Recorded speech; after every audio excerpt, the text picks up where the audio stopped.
Assalamualaikum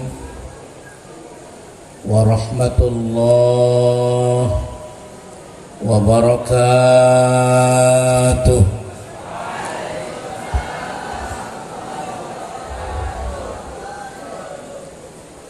Bismillahirrahmanirrahim. Alhamdulillahi rabbil alamin. Al-qail fi kitabihil karim. A'udzu billahi minasy syaithanir rajim. Wa innaka la'ala khuluqin 'azim. Allahumma salli wa sallim ala asyrafil anbiya'i wal mursalin Sayyidina wa habibina wa syafi'ina wa maulana Muhammad wa ala alihi wa ashabihi wa man tabi'ahu bi ihsanin ila yaumiddin, amma ba'd. Subhanaka la ilma lana illa ma 'allamtana innaka antal alimul hakim. La hawla wa la quwwata illa billahil aliyyil azim. Rabbi shrah li sadri wa yassir li amri wahlul 'uqdatam min lisani yafqahu qawli. Hadratal mukarramin, para alimil ulama, wa nakhussu khususan bi masyayikh al-ma'ahid Babakan Ciwaringin, khususan Hadratal Mukarram Kiai Haji Zamzami Amin, Kiai Haji Dr. Najiullah Fauzi, Kiai Haji Hamam Syirazi, Kiai Haji Muhammad Saifullah Amin, Kiai Haji Wawan Arwani, Kiai Haji Hisham Yahya, dan para kiai-kiai yang lain. Mohon maaf tidak dapat saya sebutkan satu persatu, tapi insya Allah tidak mengurangi rasa hormat dan rasa ta'zim saya. Anggota kepolisian dari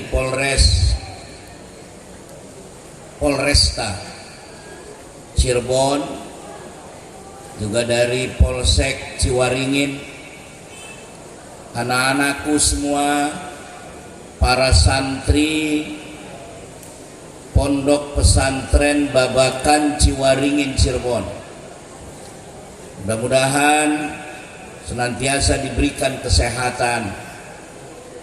Amin atuh. Diberikan keberkahan.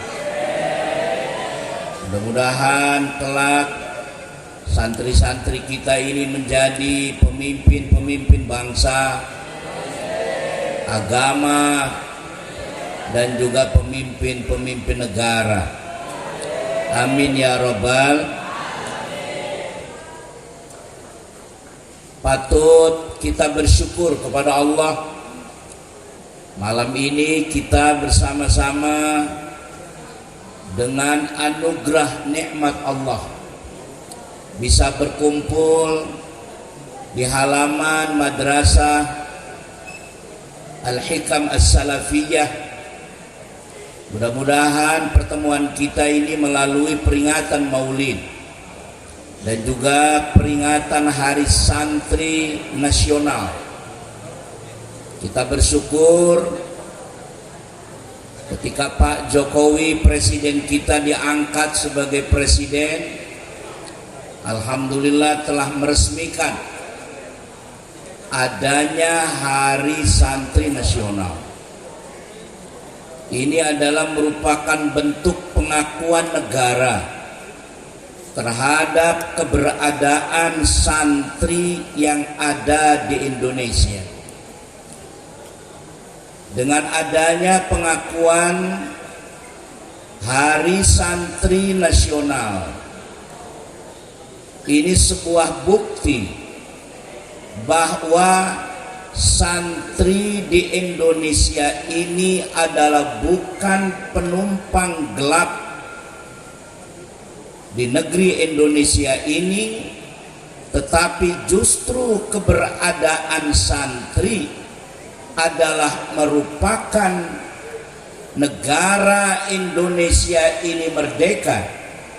Negara Indonesia ini dipertahankan dari kemerdekaannya justru adalah peran santri-santri yang ada di Indonesia ini.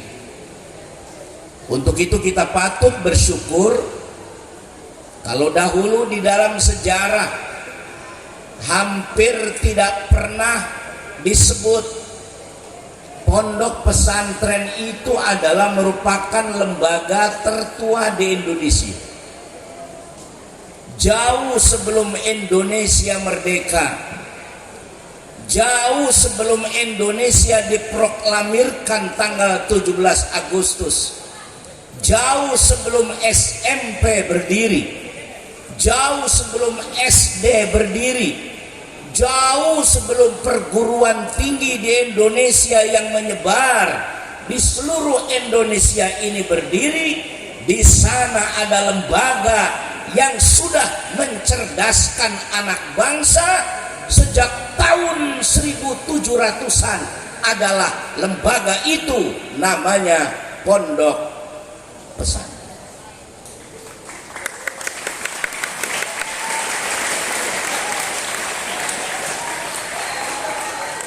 Dulu pesantren dianaktirikan, tidak apa-apa.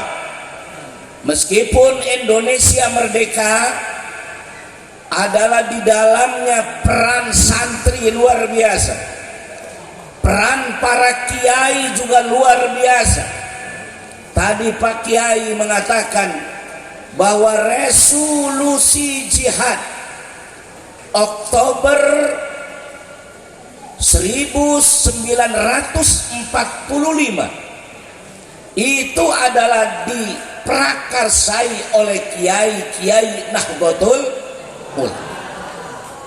Mereka berkumpul di Surabaya atas permintaan Bung Karno, atas usulan Jenderal Sudirman, ketika adanya tentara-tentara sekutu yang di dalamnya juga ada tentara-tentara Belanda yang sudah lama menjajah Indonesia. Datang mereka untuk melakukan agresi untuk kesekian kalinya. Bung Karno pada saat itu galau bagaimana cara menghadapi tentara-tentara itu. Akhirnya atas usulan Panglima TNI pada saat itu, yaitu Jenderal Sudirman, beliau mengusulkan kepada Bung Karno agar minta fatwa para alim ulama, yang waktu itu yang diminta adalah Kiai Haji Hashim. Alhamdulillah tanggal 22 Oktober, bayangkan 22 Oktober kita merdeka baru hanya beberapa bulan. 17 Agustus 1945 tentara sekutu sudah datang lagi, mencoba ingin menjajah Indonesia lagi. Maka keluarlah resolusi jihad itu yang membangkitkan santri-santri yang tadinya tafaqquh fiddin. Mereka tidak berhenti, bukan hanya tafaqquh fiddin, tetapi juga mereka sejak dulu berjuang. Bahkan Indonesia sudah merdeka, mereka juga turun kembali keluar dari pesantren dengan senjata seadanya, mempertahankan kemerdekaan Republik Indonesia, sehingga lahir 10 November. 10 November itu tidak ada apa-apanya kalau tidak ada resolusi jihad yang dilahirkan oleh kiai-kiai pesantren.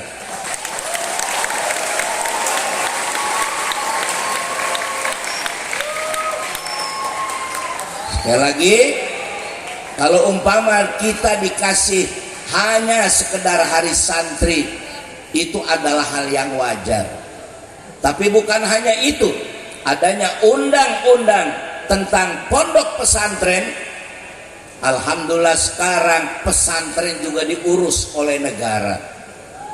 Dulunya pesantren-pesantren mandiri.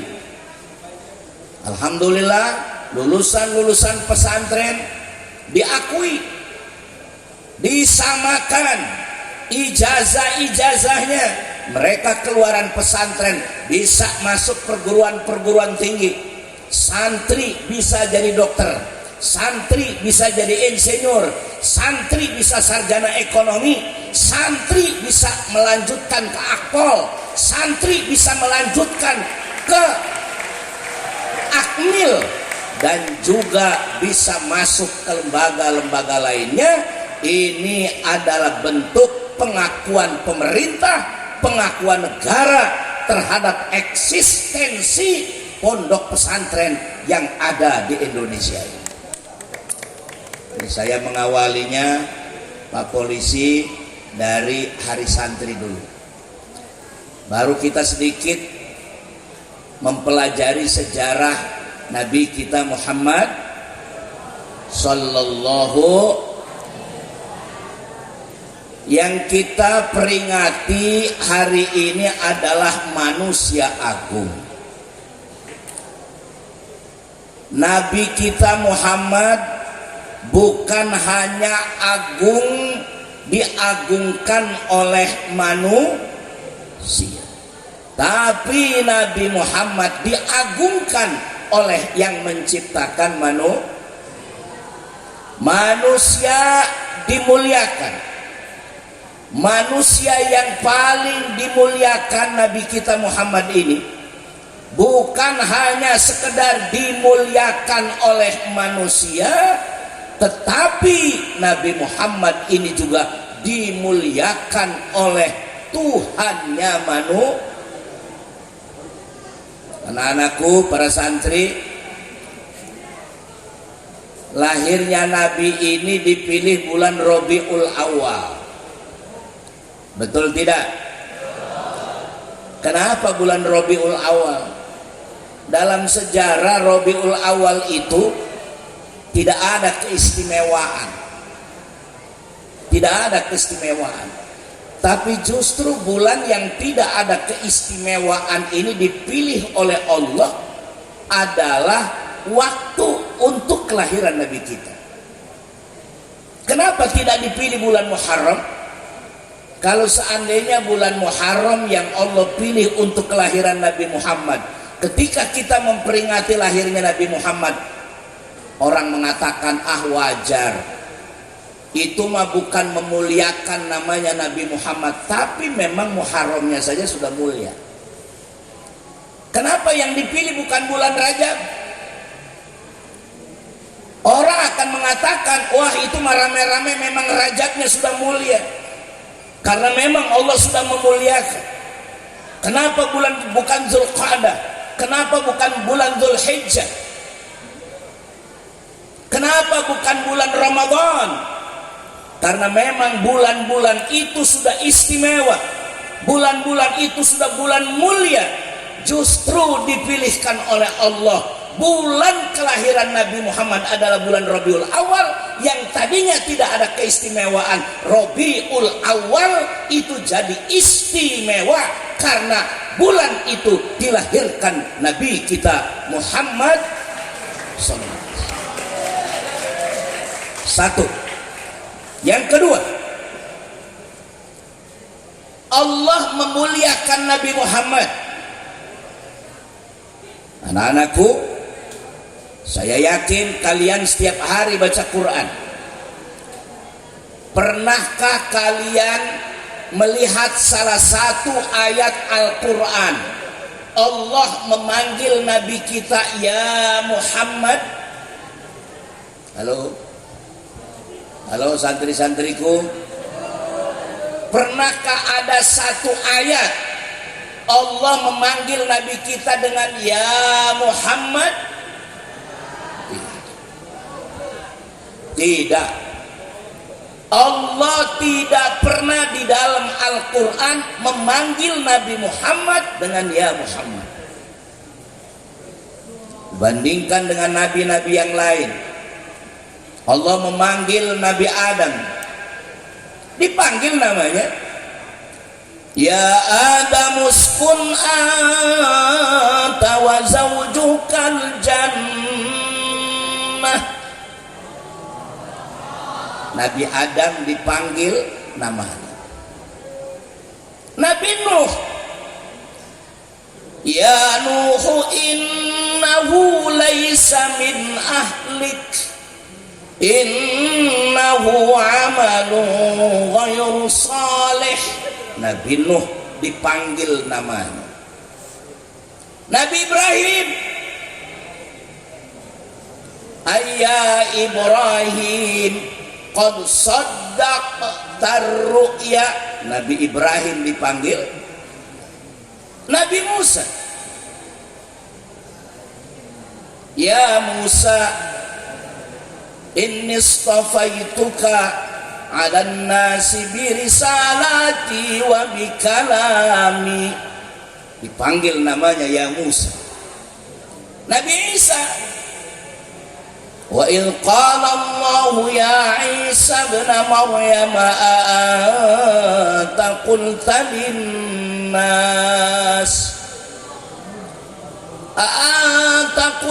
linnas ittakhizuni wa ummiya ilahaini min dunillah.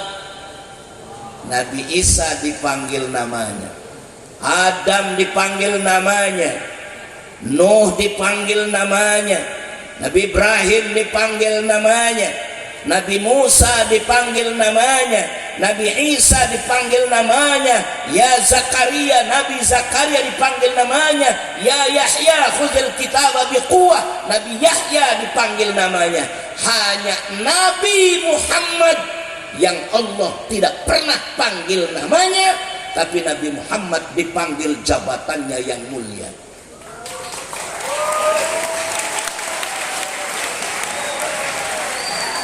Ya ayyuhar rasul balligh ma unzila ilaik.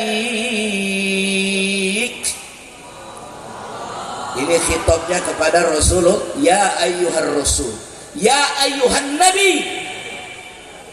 Ini satu bukti bahwa Nabi Muhammad itu dimuliakan dengan cara pemanggilan. Kita manggil Pak Kapolsek, kalau namanya itu kan kurang ajar. Misalnya ada Kapolsek kita namanya Udin, Din, tadi siap, kurang ajar. Tapi kalau kita manggil Pak Kapolsek hormat, jabatan. Hanya jabatan memanggil Pak RT, kita panggil Pak RT. Kalau Pak RT namanya si Iwan, Wan, merene, wah nggak bisa. Itu kurang hormat. Betul atau tidak? Betul atau tidak? Ini Nabi kita. Yang ketiga, bagaimana cara Allah memuliakan Nabi kita ini dari hal-hal yang sepele.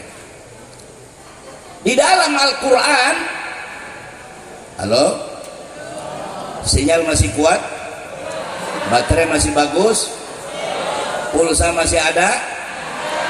Lanjut. Ini beda dengan santri saya ini.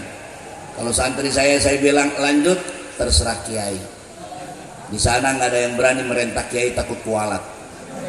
Ternyata di Babakan Ciwaring ini pada berani-berani. Lanjut. Ini kurang ajar nih. Yang ketiga, di dalam Al-Quran nabi-nabi dipuji. Nabi Ibrahim dipuji, Nabi Nuh dipuji, Nabi Musa dipuji, Nabi Ayub dipuji. Tapi pujian-pujian Allah kepada nabi-nabi ini hanya disebut dengan 1, 2, 3 pujian saja. Misalnya Nabi Ibrahim disebut oleh Allah, wa fil akhirati laminas salihin.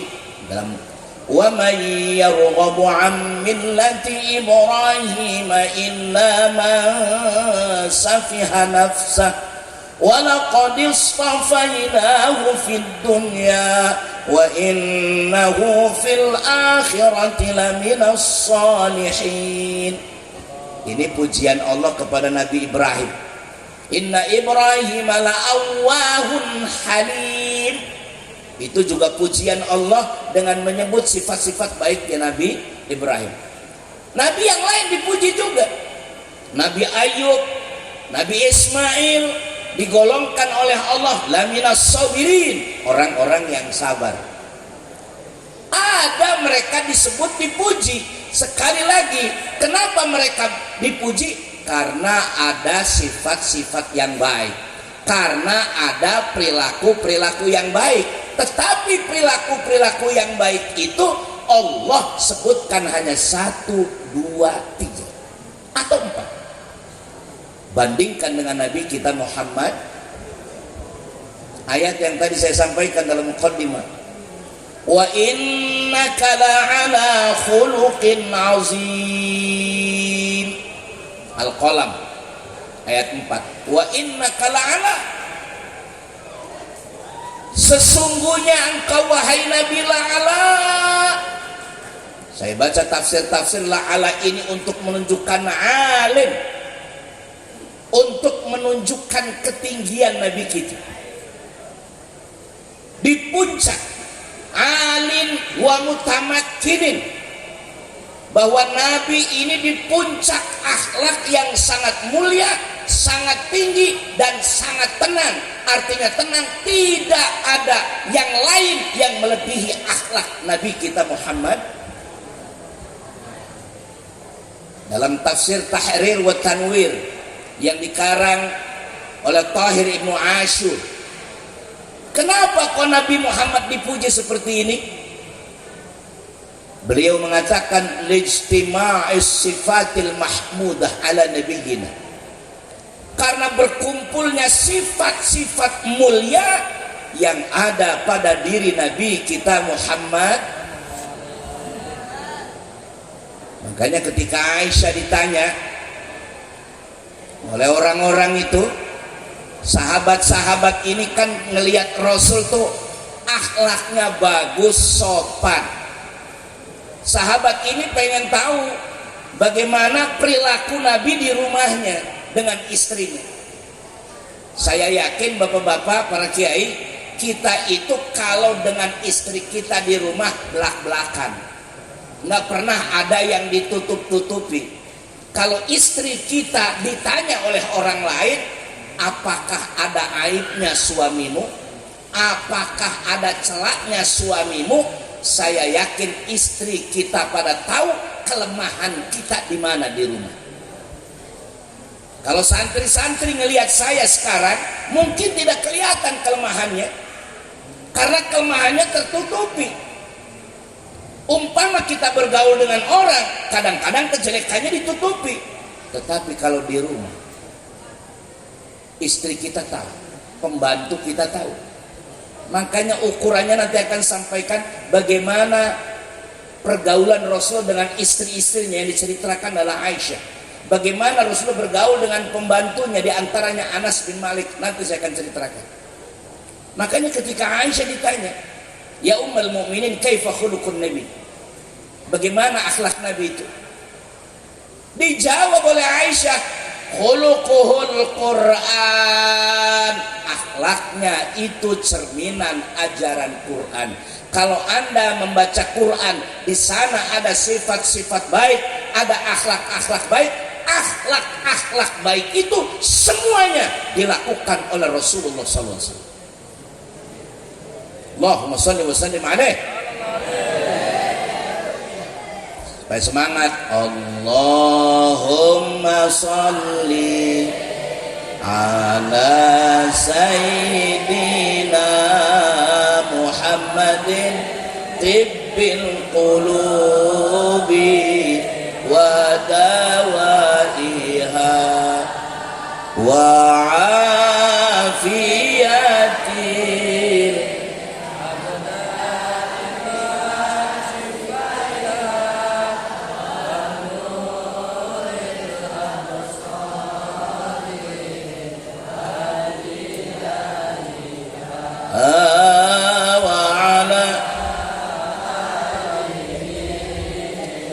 sahbihi.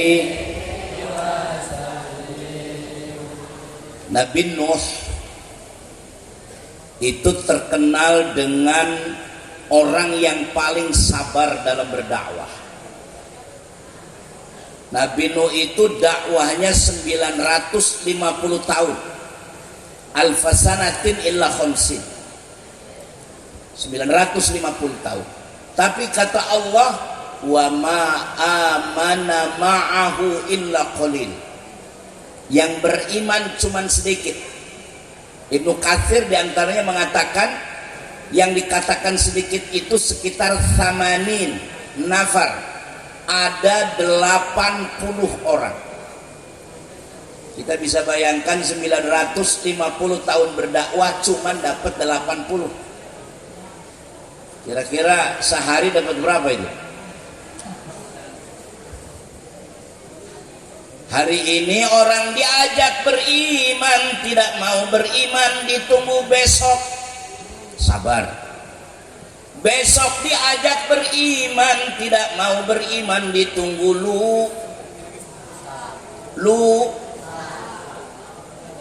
lusa tidak mau beriman, ditunggu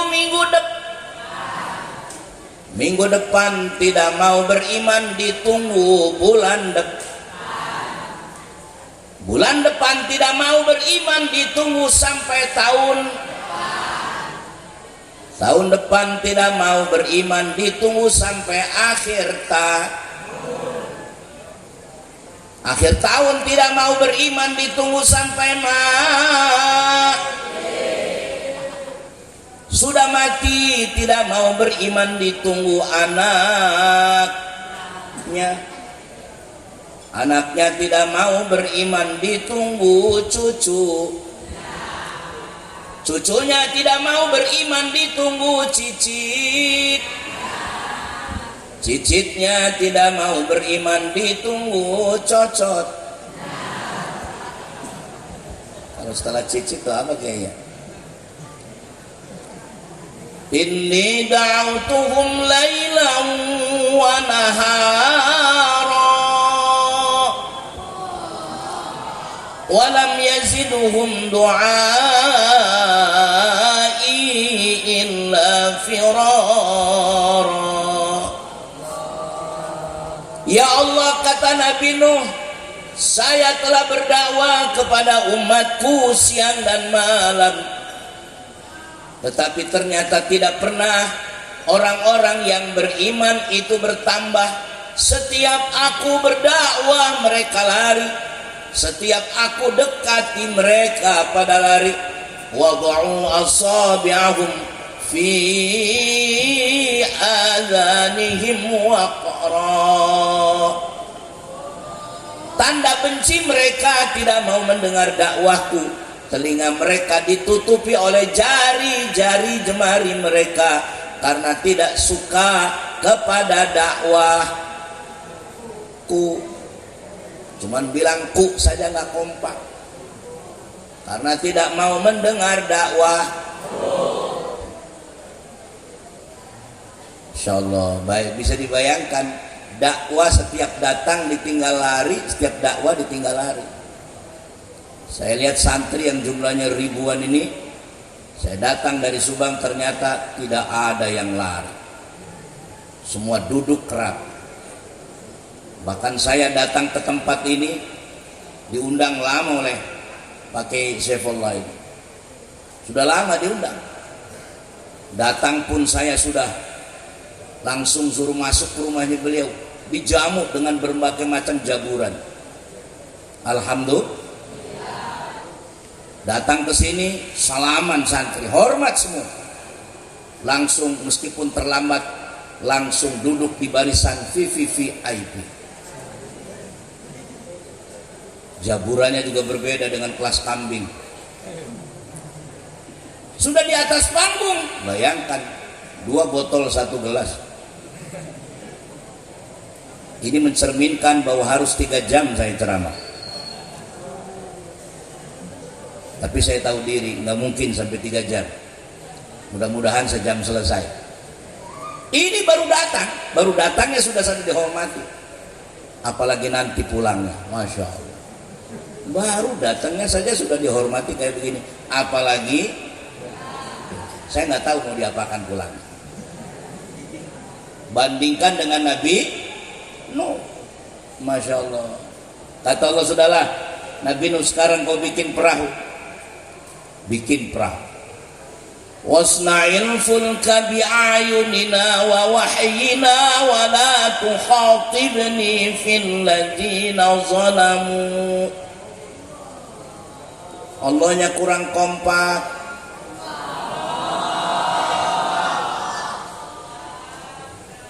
Terpaksa. Wasna'il fulka bi'ayunina wa wahyina wa la tukhatibni wa la tukhatibni fil ladzina zalamu innahum mughraqun.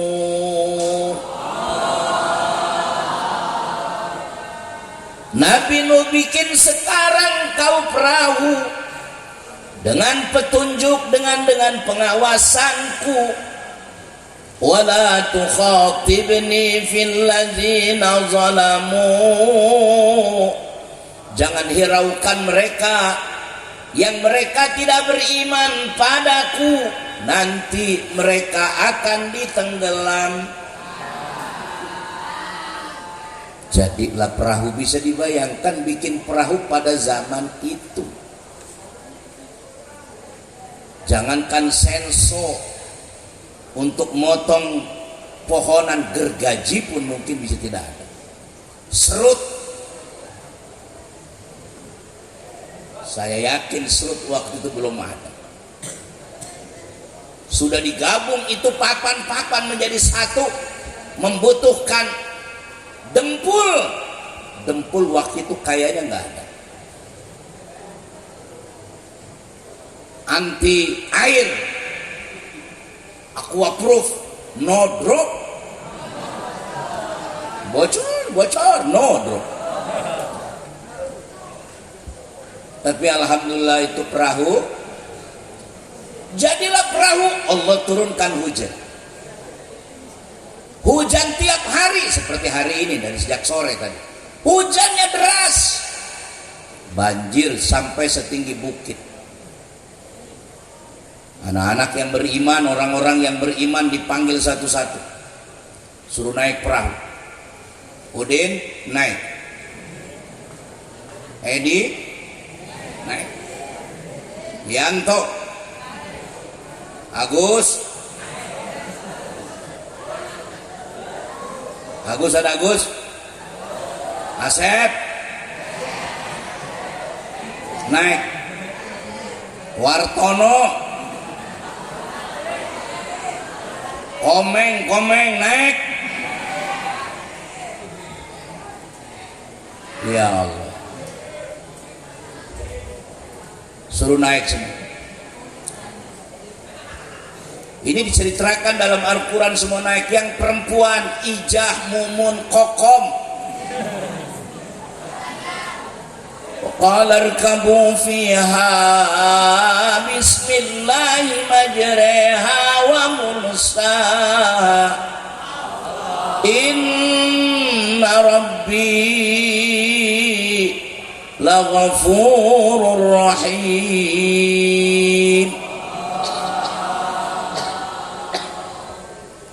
Perahu. Ketika perahu berjalan, Nabi Nuh nyari-nyari anaknya si Kan'an.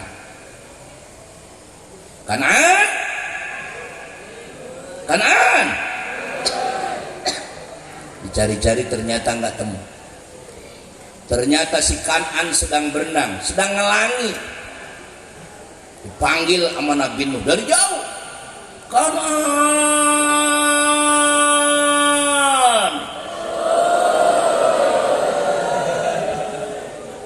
Dia ini kalau Nabi Nuhnya orang Sunda ya. Suruh naik. Ini diceritakan dalam Al-Quran. وهي تجري بهم في موج كالجبال ونادى نوح ابنه. Terlambat. ونادى نوح ابنه وكان في معزل يا بني اركب معنا يا بني اركب معنا ولا تكن مع الكافرين. Ketika perahu berlayar di atas gelombang yang gelombangnya setinggi gunung, Nabi Nuh memanggil-manggil anak, ya bunayya arkam ma'ana, ayo anakku Kan'an, naiklah beserta kami, wala takum ma'al kafirin, jangan engkau jadi orang kafir. Bagaimana respon anaknya? Diceritakan dalam Al-Quran. Wahiyat tajrib, udah tadi anaknya menjawab, wala takum ma'al kafir, dijawab oleh anaknya, qala sa'awi ila jabali ya'simuni minal ma'.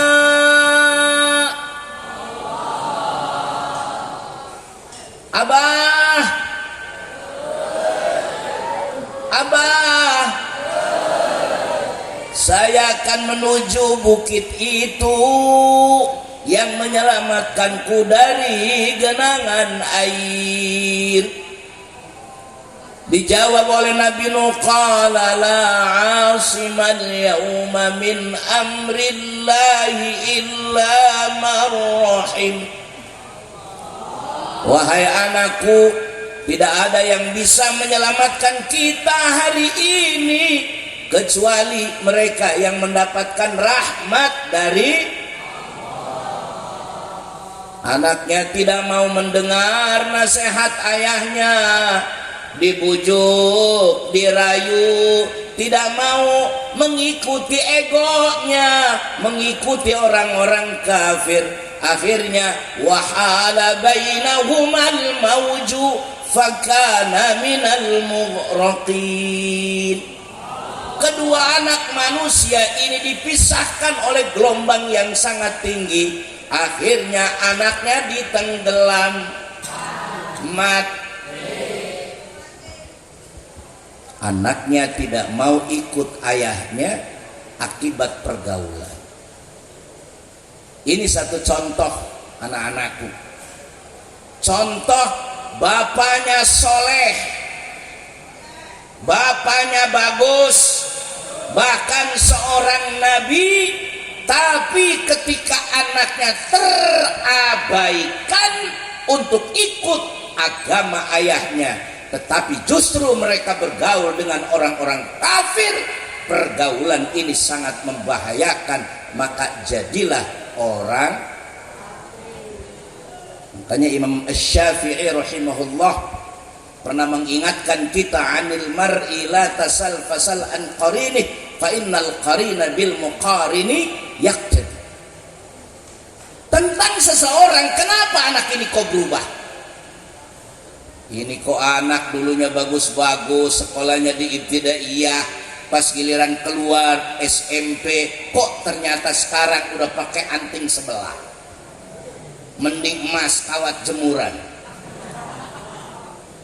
Rambut bagus-bagus yang tadinya hitam dicat jadi merah. Nongkrong pinggir jalanan, RT lewat ngelihat, ya bebegig juri gitu. Tahu bebegig?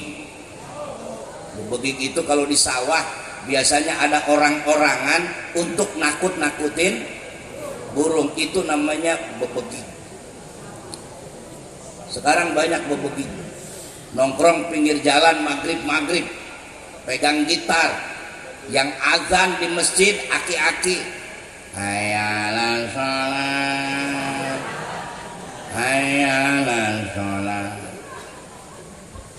Ini saya ngelihat kalau di Mekah itu jamaah banyak karena memang azannya juga daya tariknya ada. Hayya 'alas shalah.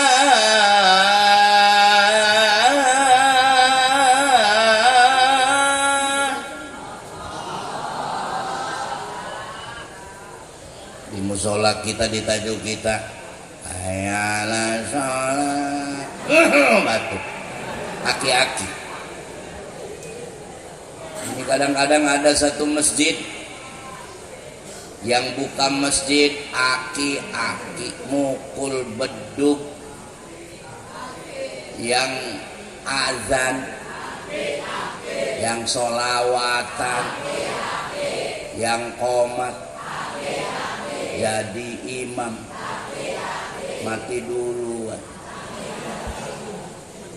Ini Allah, aki-aki.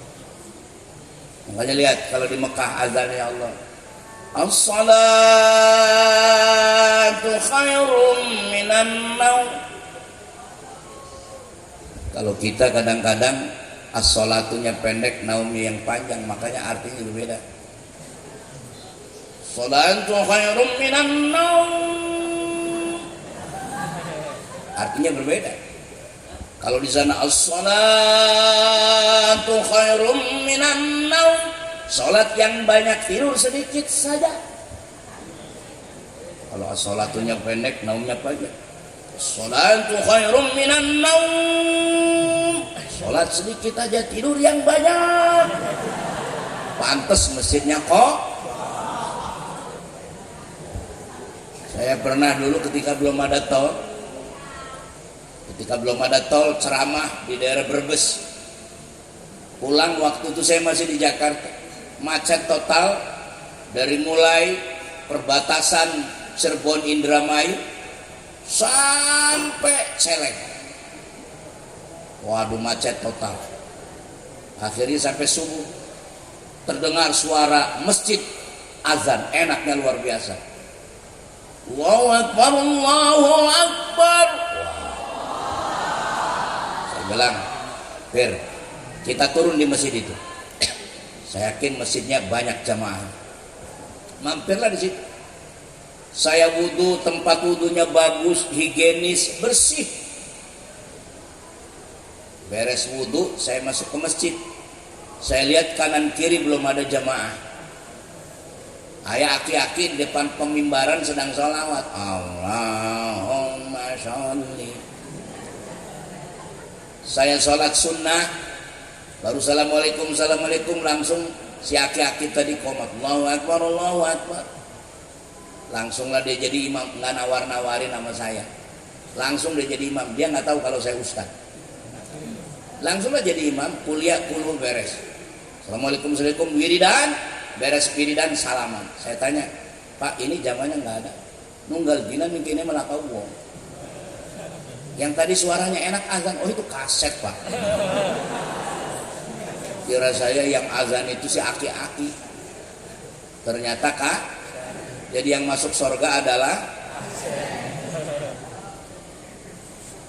Makanya hati-hati perga. Syukur anak-anakku kalian ada di pesantren. Kehidupan pesantren adalah kehidupan yang sangat sederhana. Kasurnya pun tipis, bahkan masih banyak yang pakai tikar. Betul tidak? Kalau ujian santri 1 tahun pertama nggak betah biasa, ditemani kadang-kadang dengan tangan budugan biasa. Karena kalau di pesantren belum budugan belum lulus.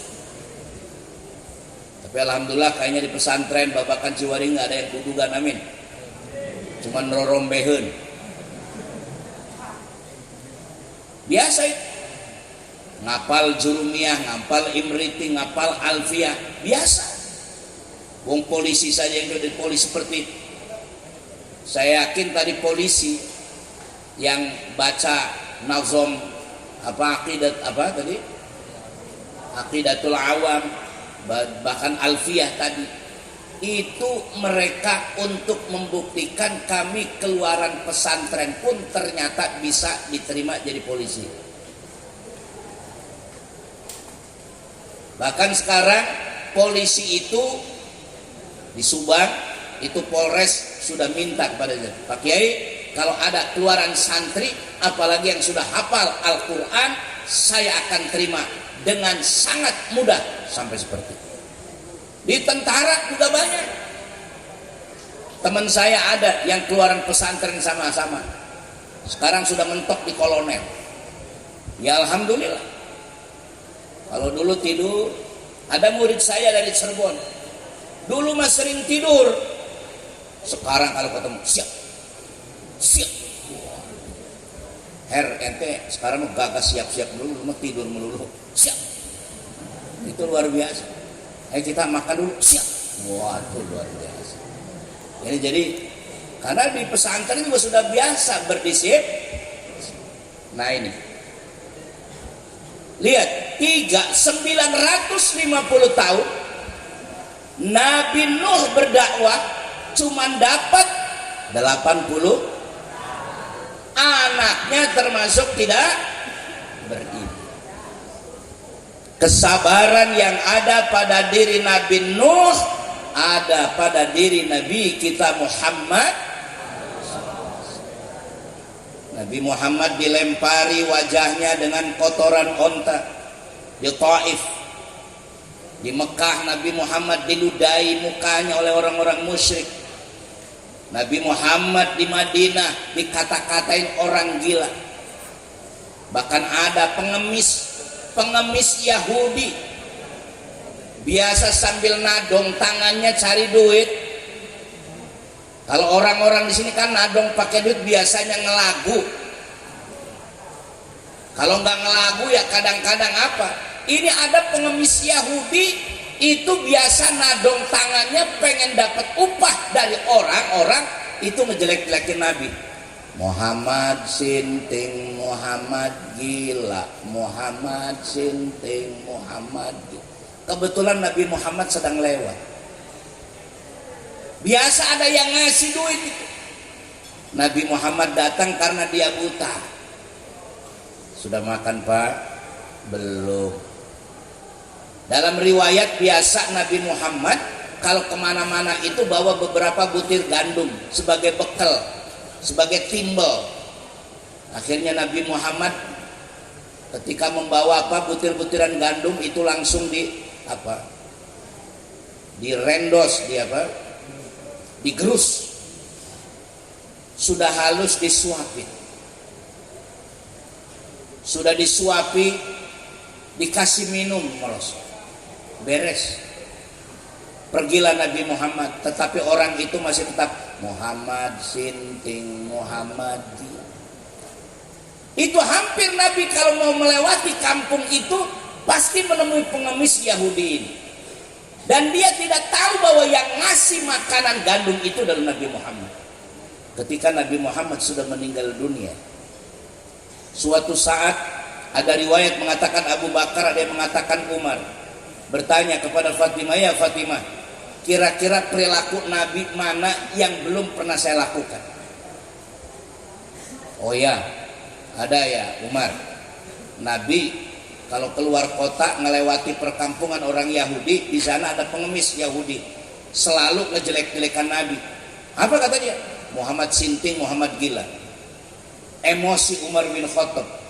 Akhirnya Umar bin Khattab ini keluar mencari-cari pengemis dengan memancing bawa rotinya roti Arab yang segede-gede alaihi waladhdallin.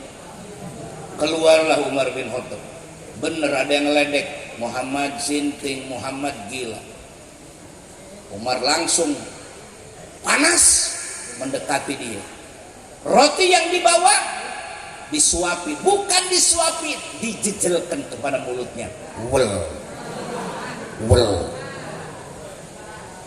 Weh, siapa engkau? Wel. Airnya pun bukan diminumkan tapi disebor. Pure.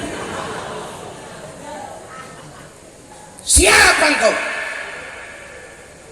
Orang yang kemarin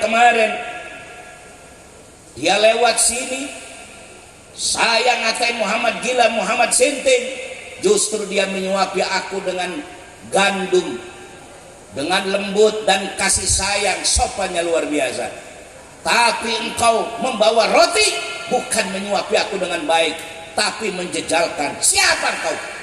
Umar dikatakan siapa-siapa. Engkau mau tahu siapa aku? Aku adalah Umar Faruk. Umar, iya. Mau apa engkau? Enggak apa-apa. Asal engkau tahu, wahai pengemis Yahudi, orang yang setiap hari, hampir setiap hari melewati kampung ini dan memberikan gandum kepada engkau, menyuapinya dengan lembut, dialah adalah orang yang setiap hari engkau katakan sinting dan gila. Hah? Hahaha.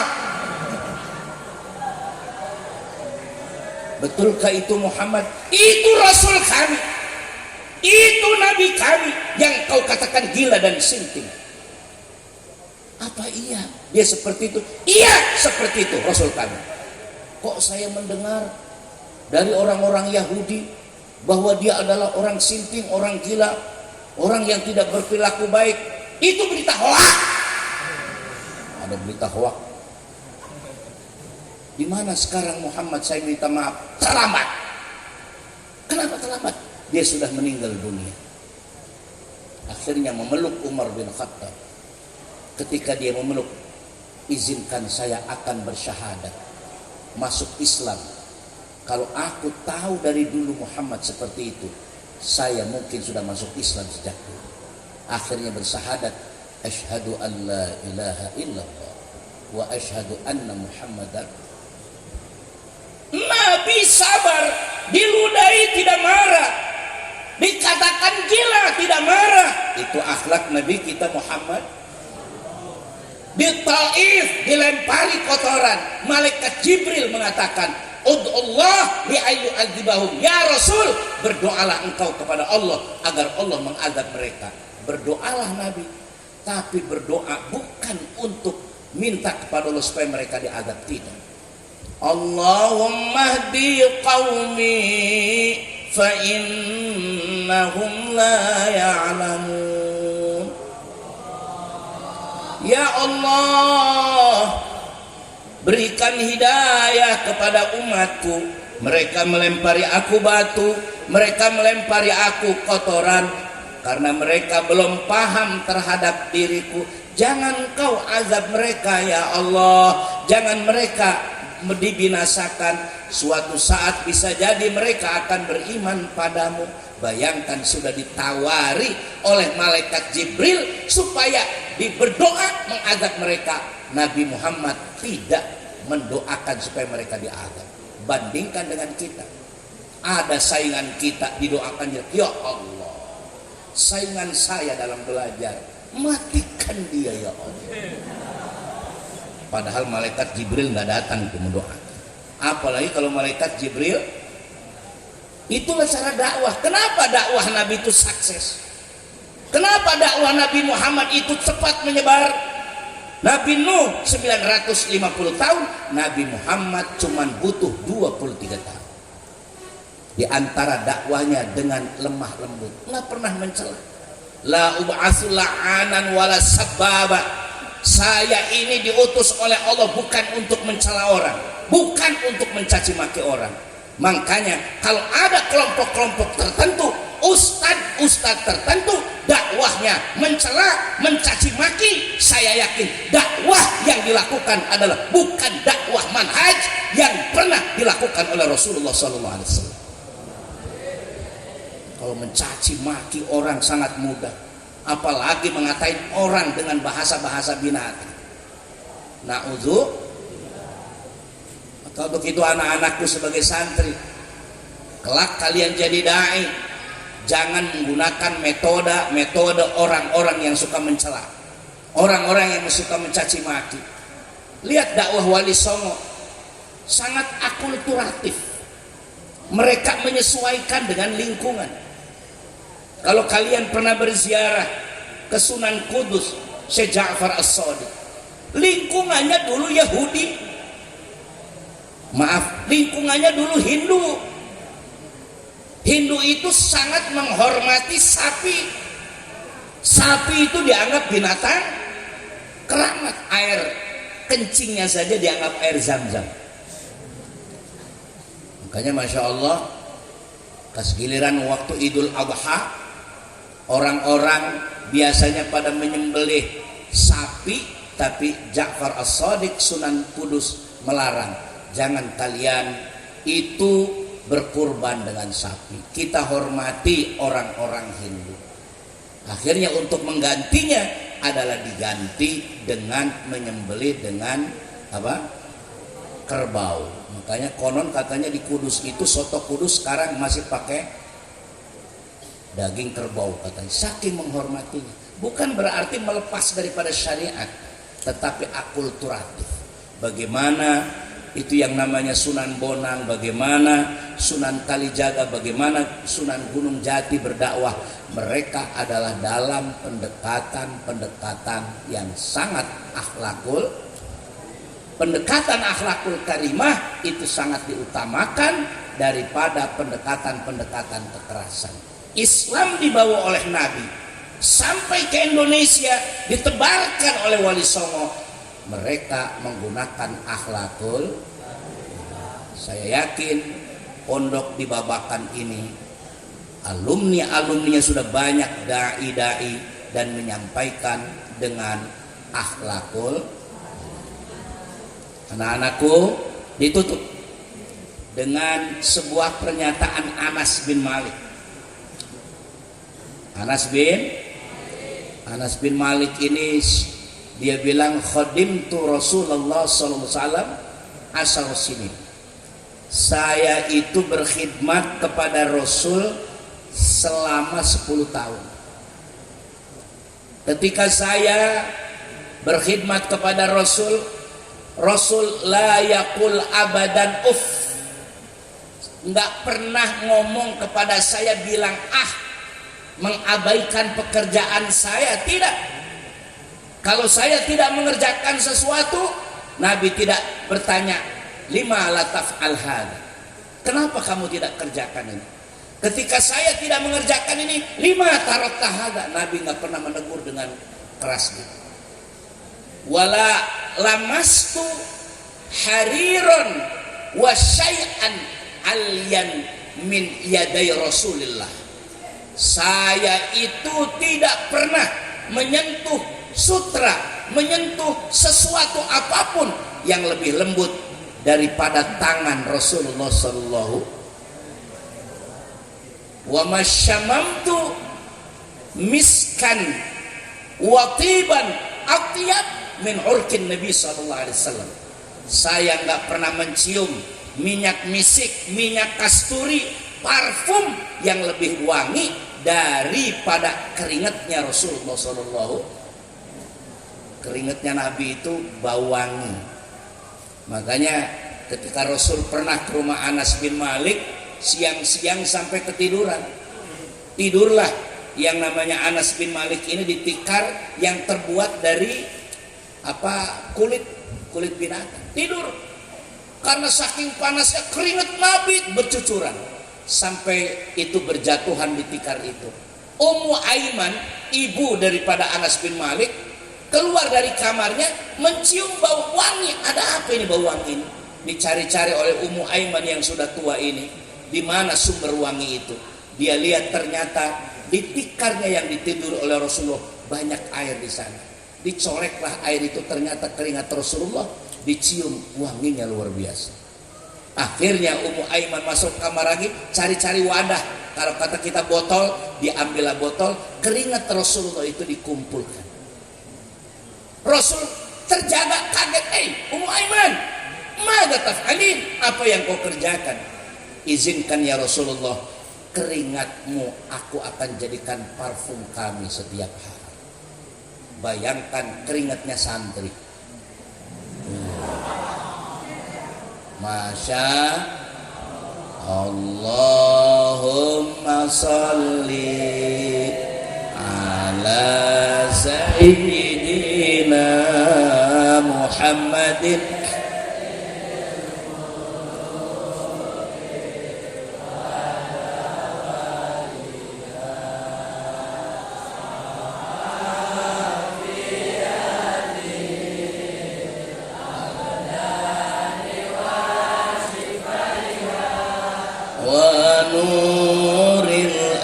الأبصار وضيائها وعلى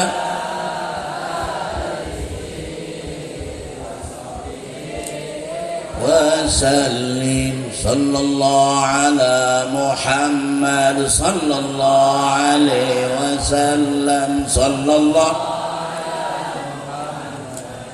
الله عليه وسلم صلى الله على محمد عليه وسلم صلى الله على محمد يا ربي صلِّ. Demikian yang saya sampaikan, mudah-mudahan ada manfaat khususnya untuk anak-anakku para santri. Saya tidak berbicara apa-apa, hanya berbicara bagaimana akhlak Rasulullah Sallallahu Alaihi Wasallam. Karena saya yakin kalian juga besok akan beraktivitas. Mudah-mudahan aktivitas kalian lebih semangat daripada sebelum-sebelumnya.